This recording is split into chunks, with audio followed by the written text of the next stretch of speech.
माल है जो सीज किया गया है।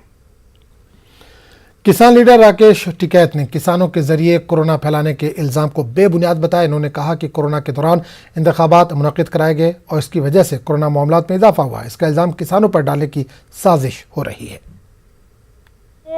10 दिन पहले से लग रही है कि और मनोहर लाल खट्टर तो वो बोलता है जो इसको भारत सरकार कहती है। ये तो लिस्ट ले रहे हैं। अब जो बीजेपी के लोग वो हुए या जिस दिन सबसे ज्यादा 4 लाख केसेस आए उस दिन अमित शाह बंगाल में मीटिंग कर रहे थे, वहां से नहीं आया ना और कुंभ से आ सकता। लेकिन किसानों के ऊपर ये लगाना है, ये इनका पूरा एक पैकेज है 15 दिन का, तो 15 दिन ये चलेगा, ठीक है।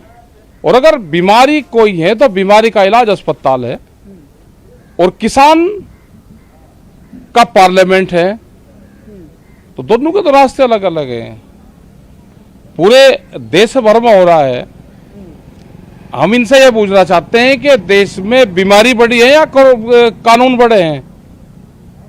अगर बीमारी बढ़ी है तो कानून को वापस ले लेना चाहिए। ये किसान क्यों है यहाँ पे? मनोहर लाल खट्टर जो है उसने तो जब किसान दिल्ली आ रहे थे उसके खिलाफ थोड़ा लड़ाई थी। जब किसान दिल्ली आ रहे थे तो उसकी सड़कें खोद दी, उनको रोका। उसने तो ये समझा कि तुझे बनना है होम मिनिस्टर भारत सरकार में जाके।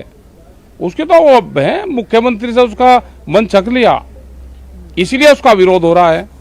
क्यों? सबसे ज्यादा छेड़खानी हरियाणा का मुख्यमंत्री करता है, वही सबसे ज्यादा बयान करता है। अगर बयान देना तो स्वास्थ्य मंत्री देगा ना बयान, भारत सरकार का।